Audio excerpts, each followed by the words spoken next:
Thank you very much, Ray. Hello, everybody. I'm Greg Davies. I'm head of behavioural science, behavioural finance at Oxford Risk, and I'm here to talk to you about decision prosthetics, tools that we can use as humans to make us better decision makers, and in particular, how we can combine such tools with human decision making to enhance humans, to empower humans, to get more out of both the technology and the human side of the decision making.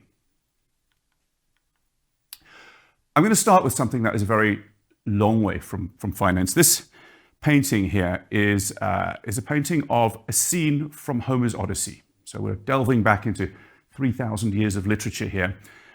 In Homer's Odyssey, Ulysses, he's the chap there being tied to the mast, he's sailing home from Troy. And on the way, it takes him 10 years to get back from Troy. On the way, he encounters all of these adventures. And one of them is the island of the Sirens. He encounters these sirens who are these beautiful sea nymphs who sing this exquisite song. And no sailor has ever been able to withstand the sirens' call. They get so excited about this song that they get whipped up into a frenzy of emotion, and they jump overboard and they dash themselves on the rocks and they die. Now, Ulysses has one advantage. He is warned ahead of time by a sorceress that he's going to meet this island of the Sirens. And so he has a decision problem ahead of him. Now, granted, it's not one that you or I face on a daily basis regularly, but Ulysses knows that he wants to get past this island of Sirens and get home to Ithaca. And yet, he knows that he's human. He knows that he's going to be enticed by this siren's call. If he had an economist on board, and he had asked this economist, well, what should I do, Mrs. Economist? What is the rational decision-making thing for me to do? Delve into finance theory and economic theory and tell me what to do. And the economist would say, well, you should maximize your expected utility. So what you should do, you know the song gives you utility. You should listen to the siren's call. It'll be beautiful. You should say, thank you very much, sirens. That was lovely. Then exert your steel willpower and sail on home. Unlike all of classical economic theory and finance theory, Ulysses knows he's human, he knows he's fallible, and he knows he's likely to succumb to temptation. So what he does is he builds for himself decision prosthetics. He builds decision tools that helps him to navigate that moment of heightened emotion, that moment when the sirens are calling and he has that desire to jump overboard. And in this scene, there are two tools. One of them is the ropes. He's being bound to the mast with ropes. And that is so he can hear the sirens call, but he can't jump overboard. He gets the utility from listening to this beautiful song, but he can't jump overboard. And his sailors all have to block up their ears with beeswax. And what they're doing is they're changing their environment. They're immunizing themselves against the information coming in that leads to emotionally led decision making. And in these various ways, what they've done is they've made sure that the decisions that happen in the moment, in the times of turmoil and turbulence, are decisions that are actually made ahead of time when they were cool, calm, and collected. And this is a parallel for pretty much all of applied behavioral finance.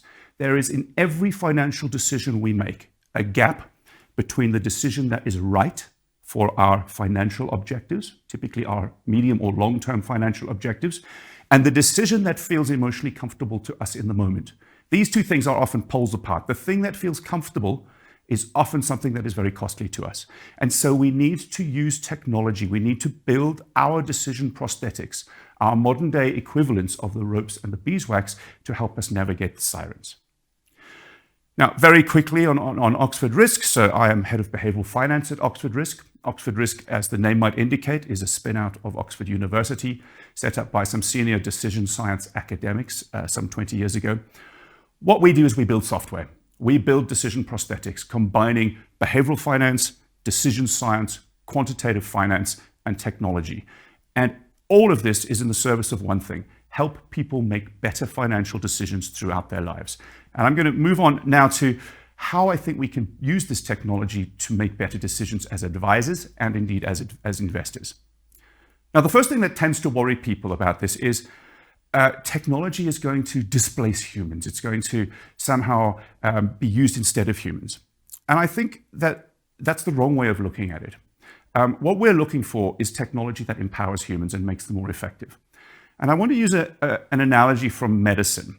If you go to the doctor here Something's wrong with you. You don't want that doctor peering at you from 5 feet away, looking at your aura and deciding what's wrong with you.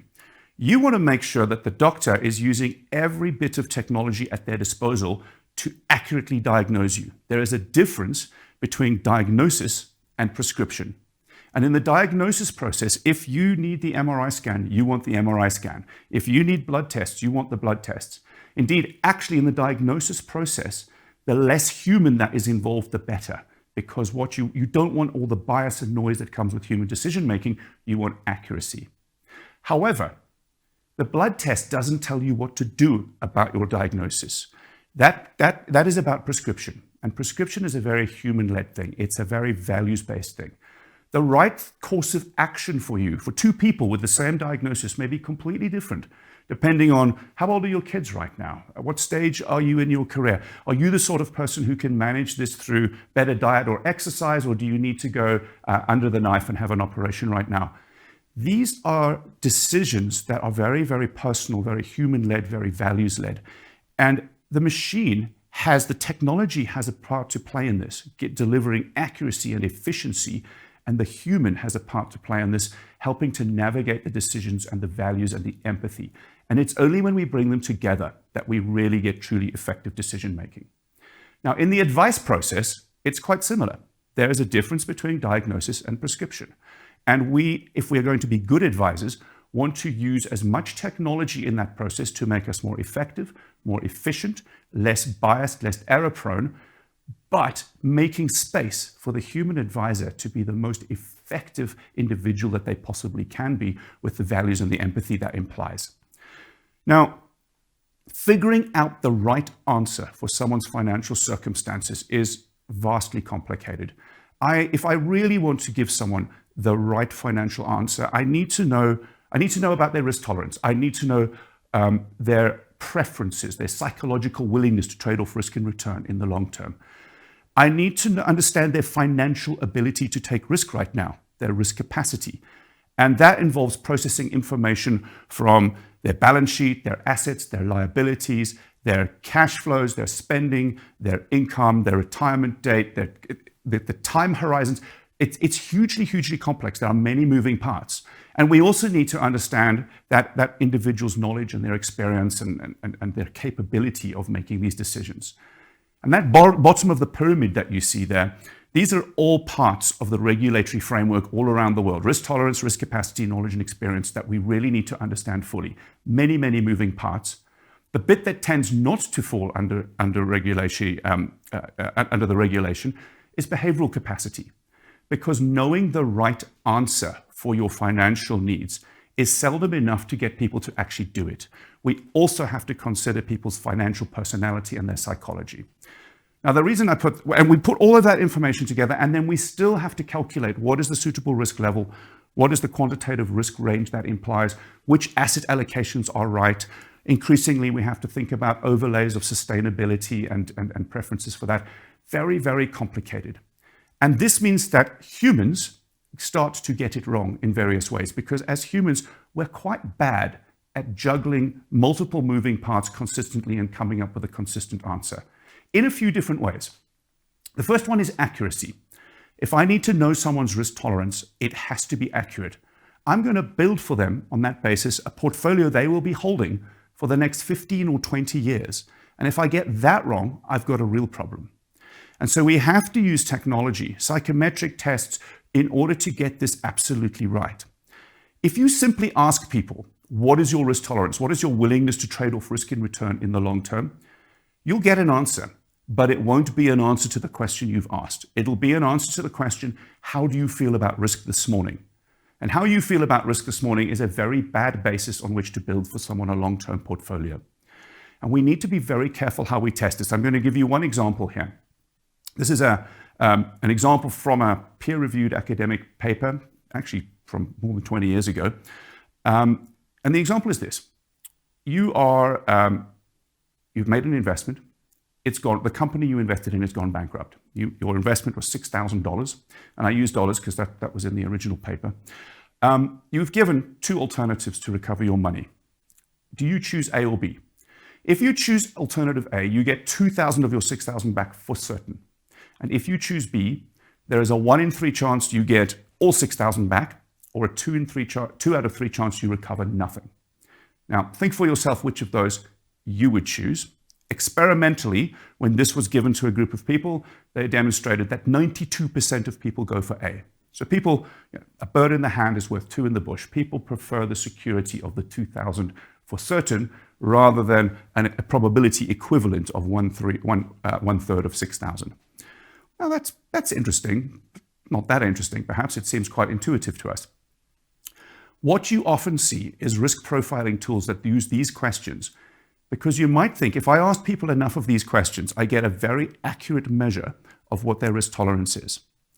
We now need to come to the second part of this experiment. The other group of individuals was given the same problem, but with 2 different answers. Do you choose X or Y? If you choose X, you lose 4,000 for certain. And if you choose Y, there's a 1 in 3 chance you lose nothing, and a 2 out of 3 chance that you lose all $6,000. Now, if we as humans are capable of easily introspecting our degree of long-term risk tolerance, if these questions are good at uncovering our real level of risk tolerance, then we should see that if 92% of people go for A, that about 92% of people go for X. Why? Because in terms of financial outcomes, alternative A and alternative X are exactly the same, and alternative B and alternative Y are exactly the same. Now, of course, that's not the case, because otherwise I wouldn't be showing this to you. I think it is difficult to overstate the importance of this result simply by a rephrasing of the answers in front of you with the same outcomes. Fully 1/4 of the population swap from being risk averse to risk seeking. If you're an advisor and you're using risk profiling tools that are asking these sorts of questions with quantitative numbers in, throw it away right now. They do not give you the answer that you need. But also, if we just ask people introspectively, what's your level of risk tolerance, without using real technology and psychometric tools, you're not going to get the right answer as an input into the suitability process. But there are other problems with humans where we need technology to help us. Humans are biased, and that applies not just to investors, it also applies to advisors. And what we observe is that if a client goes to 200 or 300 different advisors, what you would like to see is that the answer they get is the answer that is right for them. And it may vary a little bit from advisor to advisor, but largely they will get the right answer because the system, the process, has measured their preferences, their financial circumstances, and says, here's what's right for you. Unfortunately, many advice processes don't use enough technology in the diagnosis system. They rely too much on subjective human judgment, and subjective human judgment has 2 big failings. Now, if I want to get accurate judgment, what I should see is that for every advisor, every client that comes through the door, they get the answer that is right for them. So it's in the middle of that target, they're accurate to decision making. What we often see is that humans, both investors and their advisors, are biased. Their decision making often is slightly off kilter. We all, like Ulysses, deviate to that emotionally comfortable decision rather than the right decision in the center of the circle. But it is possible, actually, for advisors or for organizations to, on average, give the right answer, not to be biased, but to be noisy.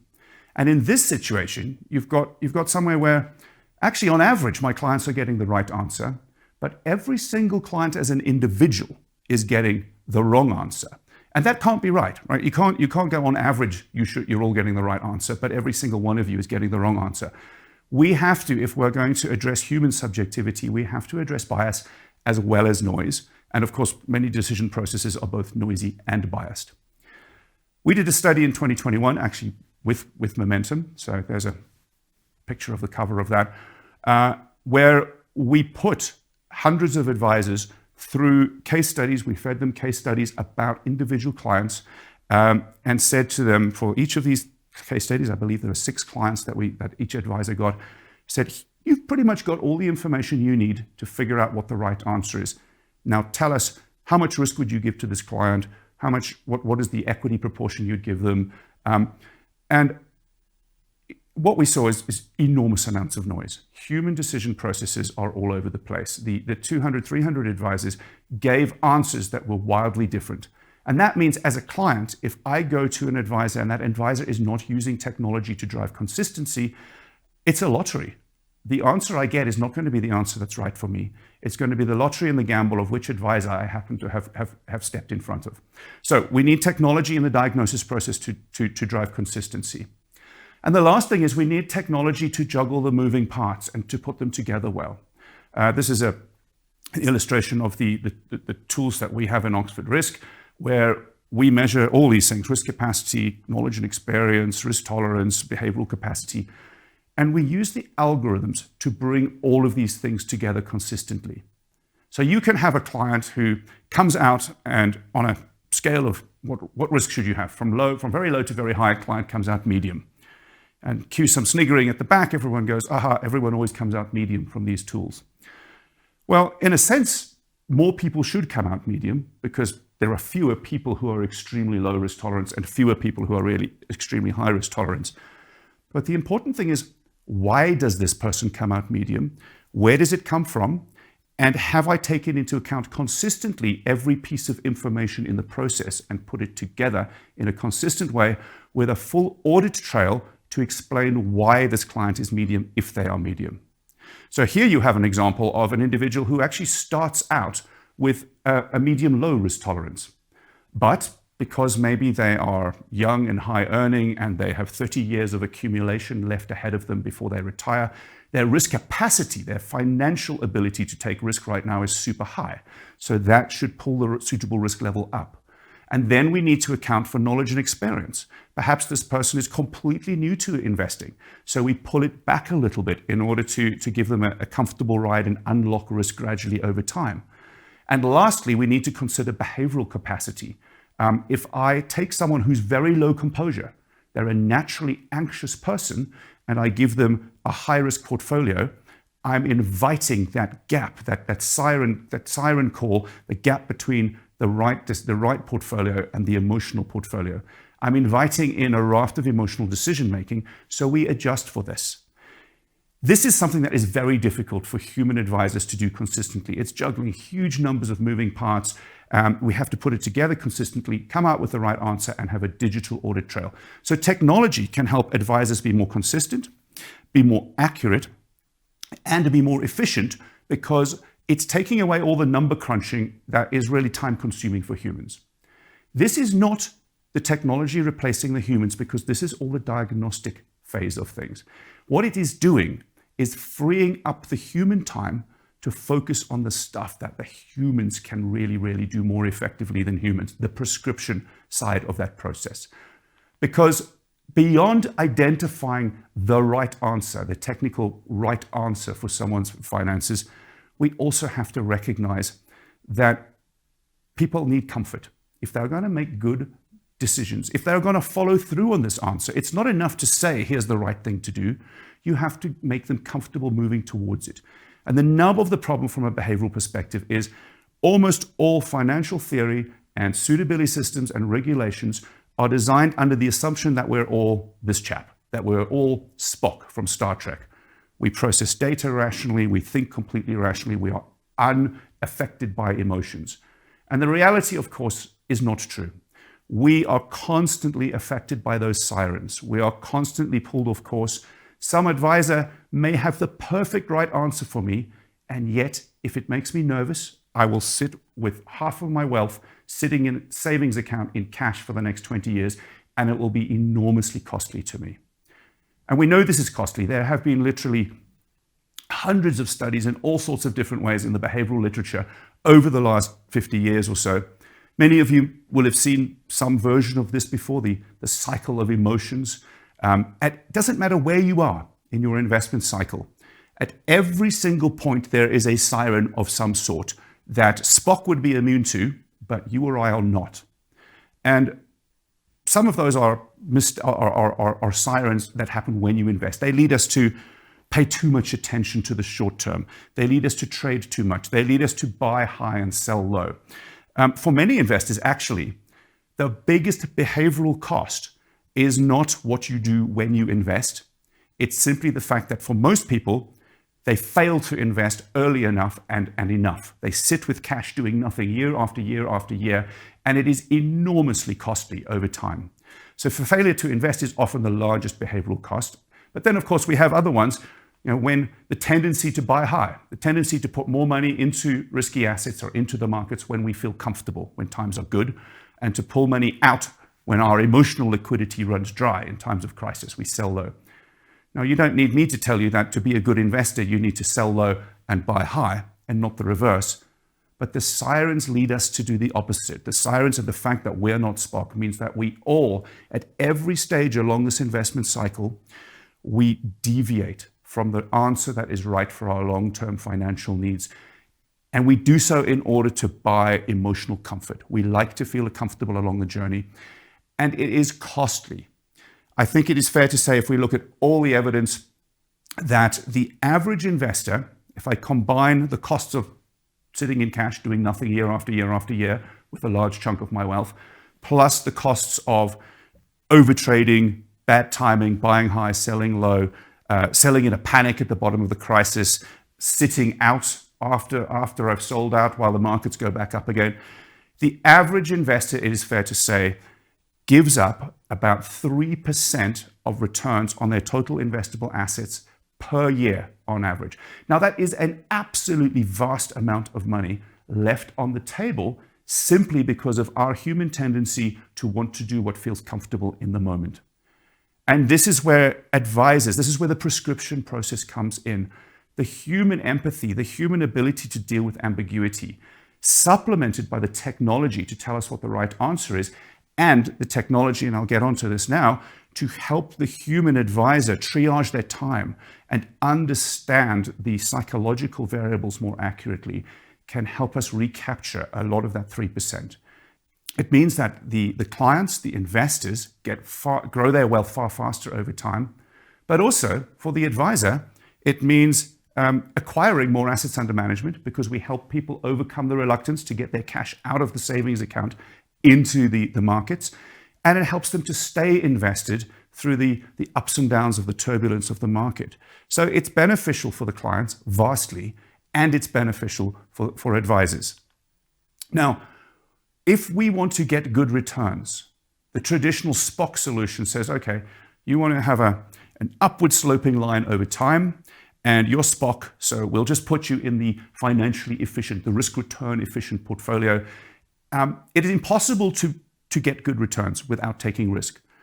And if you're going to take risk, it is not a question of if there will be times when your portfolio drops in value. There will be times when your portfolio drops in value. So we're not going to be on a nice straight line there. We're going to be on this up and down roller coaster. And when that happens, what we observe is there's a danger of buying high, there's a danger of overtrading, there's a danger of selling low. And systematically, over and over and over again, we see that people give up returns because they do those things and they end up down here. They buy high, they sell low. Their final returns are much lower than if they just bought something and then held it for the duration. That behavior gap is probably on average, this has been looked at in multiple geographies across multiple asset classes, that's probably on average 150 basis points, 1.5% per year for most investors.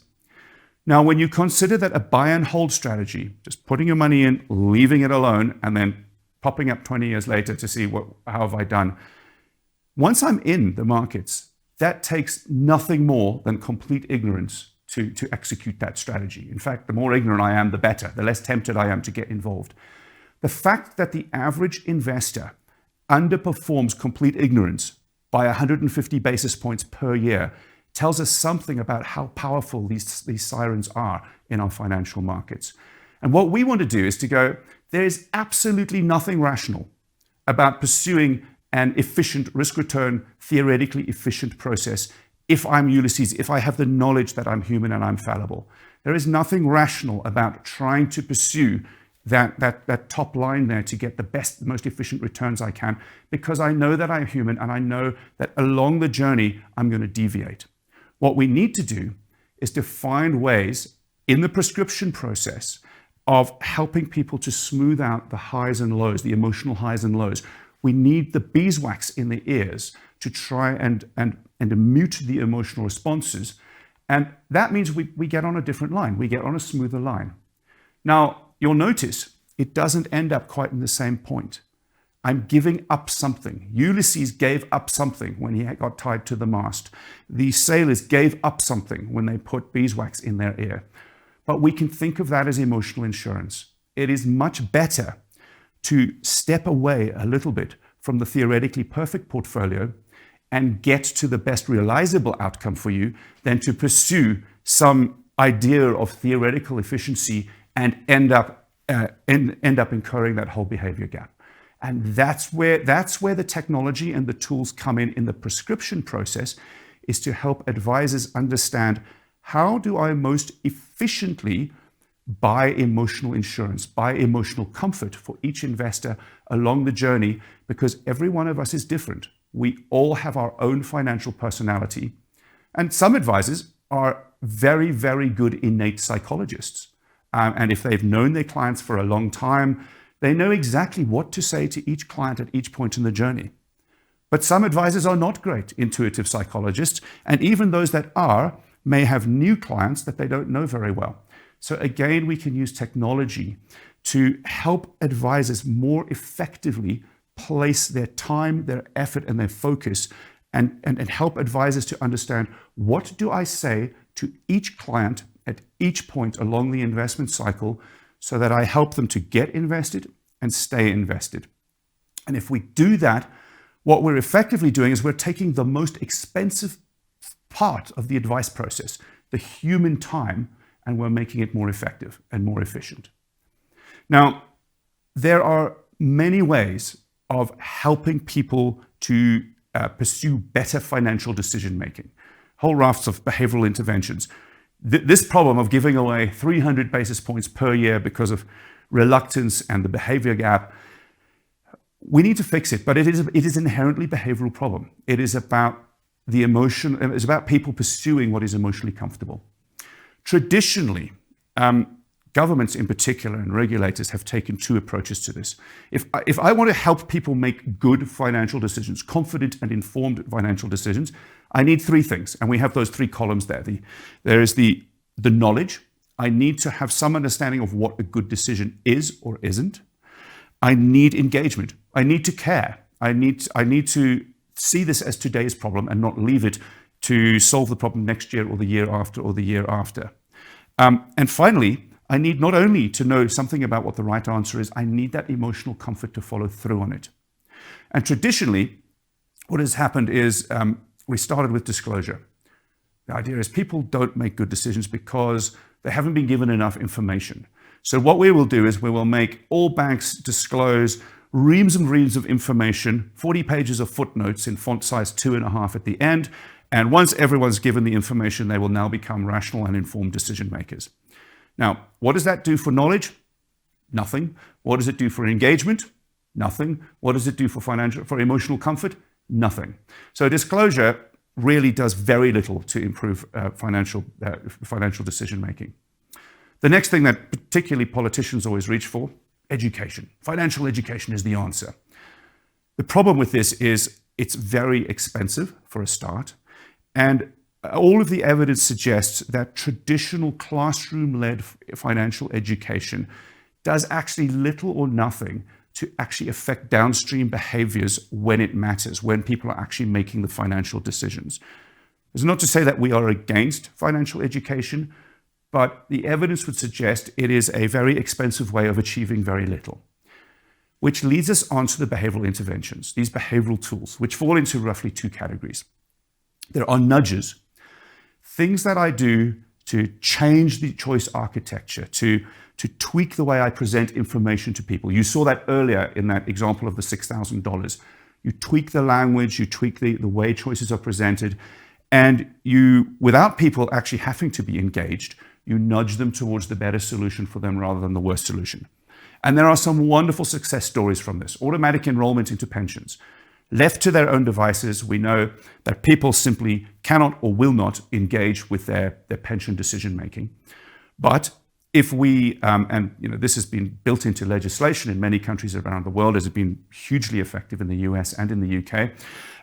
Auto-enrollment, we make sure we pass legislation that says every employer has to enroll all of their employees into a pension.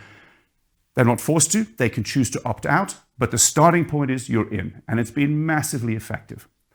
The problem with this is it doesn't actually lead to more confident and informed and engaged decision-making. It does very little for knowledge, it does very little for engagement, it does provide some comfort. But why? Because if I think that someone clever has solved this problem for me, it is actually an invitation for me to step back.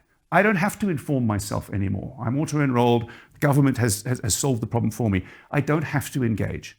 So actually nudges, if they're about affecting a decision at a single node, firstly, they have two problems. One is they tend not to be about helping people navigate and engage with the complexity of their financial system. And secondly, is they're often an invitation to disengage. So I very much see nudges as the safety net. We need to use nudges for those people who cannot or will not engage with their finances themselves. The nudges are the bits that make sure that they end up in a situation that is not too bad for them. But there's no way we should stop there. We really want to get people into engaged choice. And that means starting to use much more techniques about how do I communicate better with people? How do I educate them in what's known as just-in-time education? How do I provide little nuggets of education at the time they're making the financial decision? That is much more effective than sitting them in a classroom 10 years before they need to make the decision. How do I use techniques from gamification to encourage people to engage? We all see this these days in health and eating. There are all these apps to help us eat more healthily and drink less and smoke less and exercise more. That sort of gamification technique can be used in finance to bring people in. But it's about understanding the system. It's about understanding the personality and designing it. And that is very much the innovation journey that we're on at Oxford Risk, is to focus on that question of engaged choice. We've got all the tools that tell me what is the right answer for each investor in the suitability system. Now, how do I help advisors say the right thing to each client at the right time in order to engage them more effectively and in order to help them make better decisions? And the fundamental starting point for us on this is understanding financial personality. Every single investor is different, and they're different in a whole raft of ways. Risk tolerance at the top there, the one in gray, is pretty much the only aspect of personality that classical finance theory has a space for. It says, tell me your long-term willingness to trade off risk and return. I will pick off a point on the efficient frontier for you. That's your Spock portfolio. Risk tolerance, Spock has a risk tolerance that tells me what the right answer is. Every other dimension there, and these you can see 16 different dimensions. At Oxford Risk we have off-the-shelf measures of up to 20 dimensions of financial personality. And some of them we use in establishing the right answer for suitability. So we use confidence as part of our knowledge and experience tool. We use composure measure as part of as to measure people's typical anxiety and their behavioral ability to take risk. But those blue ones there, they aren't about identifying the right answer. They're about how do I tweak communication? How do I understand who this client is and therefore what to tell them in order to give them that emotional comfort to stick with the journey or to get their money into the markets in the first place. We also have a raft of tools. The green ones there are psychometric dimensions. We've got data on close to 8,000 research samples of close to 8,000 individuals across 4 continents in ESG and sustainability preference measurement. And the 2 red ones, they're actually not about investing at all. They're about more broader financial well-being and credit. But understanding someone, even on a subset of these dimensions, we never use all 16 or all 20 of these. If you deploy 5 or 6 of them, it takes, we use a lot of statistical analysis to pick the questions that statistically have the biggest bang for buck in describing what is different between people.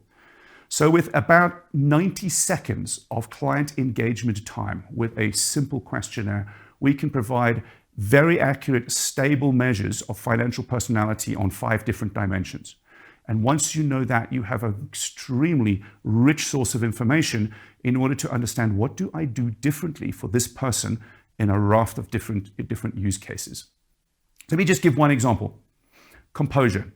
If risk tolerance is my Spock-like long-term willingness to trade off risk and return over my total wealth, composure is my short-term response to the sirens. It's my tendency to be emotionally connected with the journey, with the present.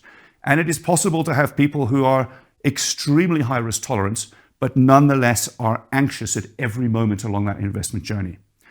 Now, simply knowing whether someone is high or low composure already, even that one dimension, helps me to follow a set of techniques that are different for each of those investors. So for example, low composure investors, they tend to be anxious. They tend to be overly engaged with their portfolio. They worry about things.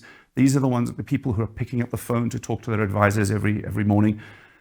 You need to do things different to them. You need to stay in contact. They need hand-holding. They need constant reminders that market falls are normal. You need to always pull them out of the weeds. Do never focus on the short term. Never focus on the details of the portfolio.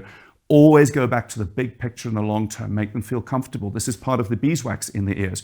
What information are you helping them to see and filter that aligns their emotional state to their long-term objectives, rather than having an emotional state that is about how the market's doing this morning, irrelevant to my 10-year portfolio. So we want to, for low composure investors, use a prescription process that guides them to be more emotionally comfortable with the same portfolio. And absolutely, and this is a message to regulators because the EU and MiFID and the FCA in the UK actually made this thing a very stupid regulation. Never ever send messages across your client base to say, oh, your portfolio has just dropped by 10%. Half of those low composure people might not have noticed, and you've effectively sent a message with a giant big don't panic message to all your investors. And what is that going to do? The instant thing it's going to do for a low composure investor is make them panic. Now, you might think that high composure investors therefore are better investors. Sometimes they are, but actually high composure investors also cost themselves money in different ways. Very often they're too blasé. They don't bother, they don't engage with the portfolio enough. The portfolio is probably not suitable for their needs. It's a bunch of stuff they've collected over the years. It's a motley collection of things. They don't do the maintenance and housekeeping. They don't rebalance. They don't pay attention, basically. So high composure investors, you need to do a different set of things. You actually need to take advantage of the details, take advantage of things like market drops as a buying opportunity. Use the information that actually low composures you want to keep away from completely. High composure investors, you want to use these things to engage them and to pull them into the process. You want to make sure that you're constantly reviewing the portfolio. A high composure investor is unlikely to do the maintenance and housekeeping on their portfolio that they need. So you need to be checking in with them. And absolutely, don't assume they don't need help because they don't seek it. A high composure investor is not going to ask you for help. And yet they may be in a portfolio that's entirely wrong from them. Now, this is just one dimension. Every one of those dimensions leads to a whole set of things I would do differently with regard to the stories I tell investors, the investments I put them in, the techniques I use to get them into the markets and keep them into the markets. Once I have information on the financial personality of my whole client base, I can very quickly start to triage expensive advisor time and point them to areas and go, these investors are the ones that need your help most now.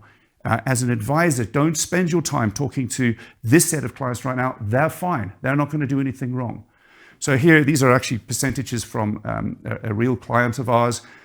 This is just 3 dimensions. So risk tolerance, composure, and desire for guidance. Desire for guidance is the degree to which people need to feel they're sharing the burden of decision-making with someone else, like an advisor. And we have MIS, management information tools that will scan the whole client base and say, here's how your investors break down.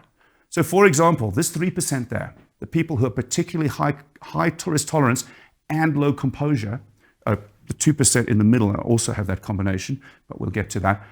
These are people you should be paying more attention to. They're typically in a high-risk portfolio, but they're really anxious. They are more likely to face the siren's call and also more likely to succumb to the siren's call.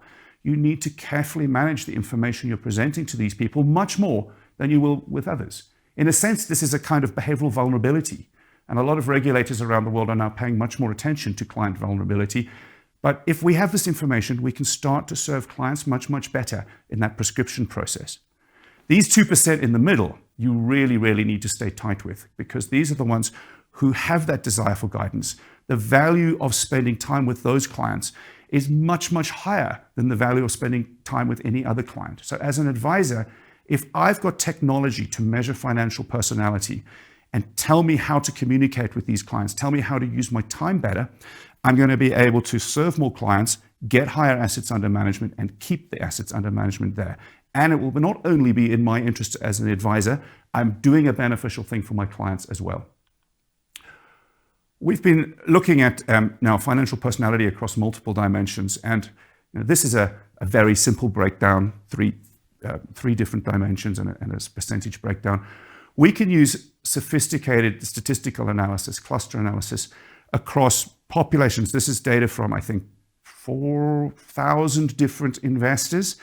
And what we've done is we've said, we've got measures of them on 5 or 6 different dimensions of personality, something about their ESG and sustainability preferences, something about their risk tolerance, their composure, their financial comfort. And we use the statistics to identify where are the common pockets of financial personality. What are the common client groups? Because some combinations are more common than others.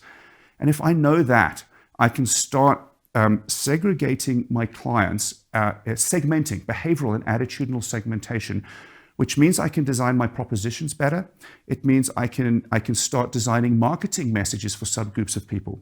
So here I think we have 11 different populations that come out of the data. At the top are people who are more financially comfortable, more confident, higher risk tolerance. At the bottom is the opposite. On the right-hand side, we have people who are higher composure. They're less likely to succumb to the sirens call. They're happier with being steady. They're more diversified. At the other extreme, we have people who desperately want stories and narratives and are low composure. And then there's a suitability overlay. I don't want to go into the complexity here. We can add descriptions of these led from the data that adds a huge amount of richness and complexity. But once you know these things about your client base, you can make advisors far, far more effective, because you're talking to them about the things that matter to each client individually. And you can see the size of those bubbles there represents the size of the population of the client base. The color from a pinkish shade to a blue shade reflects the gender balance of each of those groups. We can know a huge amount to make advisors more powerful if we start using behavioral technology to investigate the client base. And how do we use this in practice? Well, there are many, many use cases. We can use it for prospecting. Once I know financial personality, I know better how to draw someone in as a client. I know better how to get them to deploy their cash. That biggest behavioral problem of people sitting in cash for too long. Cash deployment is a massive use case. In fact, that's the one that we are working with more clients around the world on right now than any other. How do I stop investors sitting on big piles of cash for too long? We can use this for product selection. We're currently working with one of the big ESG data providers to map personality variables to all of their indices, to go, some of these products, some of these indices will resonate more with some clients than others. So we can start to create and forge a closer emotional connection between people and their portfolio. Handholding, helping people past the sirens, using this information to target communication and engagement in times of turmoil. Client vulnerability, closer monitoring of the people that you should be spending more time with. Using it for digital adoption, using it to configure your reporting processes, and using it for behavioral content management, marketing, etc. Once I know something about the behavioral basis of my client base, I can do all of these things using the same set of measures that on a client-by-client basis has taken them no more than 90 seconds or 120 seconds to fill in. And at Oxford Risk, we now have baseline data across tens of thousands of individuals here. So every measure is baselined relative to a large population that we understand very well. Now, I'll just dip briefly into one of the ways that we can use this cash deployment. I won't go into this in much detail, but you can see there 12 different tiles. Each of those you can think of as a button I could push in order to encourage people out of cash into the markets. And the top ones are all narratives, stories I can tell people. Some people, for example, they are never ever going to move out of cash into investing by you telling them anything about a risk-return trade-off or numbers or showing them graphs. But it may be, for about 30% of the population, that if you talk to them about sustainability, if you talk to them about how their portfolio can do good, this will be the emotional draw that will get them over that hurdle to put the cash to work. So all of those tiles at the top might be useful for everyone. But if I know which client to send which message to, I'm doing something far, far more powerful. And the bottom six, the green ones there, are specific techniques. Maybe making use of market dips for high composure investors, for low composure investors, starting with lower risk and gradual planned increases. I can start to match techniques to clients in a way that will make every advisor vastly more effective. And we have a white paper there that you can see. I'm sure we can make that available to everyone, digging into how to do this. Ultimately, it's technology. It's a decision prosthetic. We start from measuring the personality fingerprint. We typically combine that with other data that an organization may hold on its client, their online behavior, how frequently does this person log in or not log in, what are their current holdings, what is their cash basis, and then we marry this to these libraries, those tiles you saw, libraries of actions and interventions that we know are going to be behaviorally effective in pulling people into the markets or helping them to stay in the markets, or pieces of engagement to help build capability, except that we're not providing that as a blanket solution to everyone. We're matching information and messages to the specific clients. Hyper-personalized actions and communication to help make advisors more effective in that prescription process. And I want to end with this. It's a story from, this picture here is a particular moment in history. This is 1997, the point at which the chess champion of the world, Garry Kasparov, is beaten by IBM's Deep Blue computer. And he doesn't look very happy about it. But there is something really interesting about this moment in history. This is, we're all dealing now with ChatGPT and AI. And that is the point at which the computer, the supercomputer, first beat the human at this game of chess that everyone back then thought was a real marker of what it is to be intelligent as a human. You might think at this moment, from then on, the best chess players in the world were no longer humans. They were supercomputers. And it turned out, until quite recently, with the advent of AlphaGo and AlphaZero, that wasn't in fact the case. 12 months later, Kasparov played an exhibition match with another grandmaster, with one crucial difference. Each of them was allowed to play alongside a chess computer. So it was human plus machine playing human plus machine. And for most of the 20 years that followed, the highest levels of chess in the world were played neither by human grandmasters nor by machines, but by these, what was originally quite evocatively called centaurs, the half man, half horse of mythology, getting the power and the speed and the data processing of the computer, but the pattern recognition and the ability to deal with ambiguity of the human. Now, in the chess world, where the rules are set and you can play it over and over again, the machines have now taken over. AlphaZero completely, that's been killed. But it hasn't happened in the real world because the rules are constantly changing in investing. And if we are going to do these things, we're going to increase advisor efficiency, we're going to grow and retain client AUM, and we're going to deliver better outcomes. We have to build these centaurs, these combinations of the human advisor, bringing what humans are good at to the process, together with the machine and the technology to help humans be more efficient, to say the right thing to each client at the right time and help get those better outcomes. And one of the things that we're actually playing with right now, which is really exciting, and no presentation is complete without a reference to large language models and ChatGPT.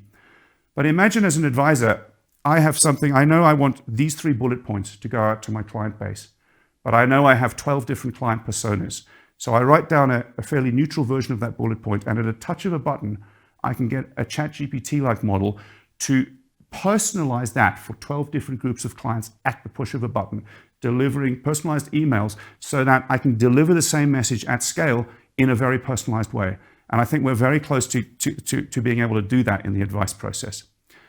If we start using decision prosthetics that aren't ropes and beeswax anymore. They are AI, they are technology.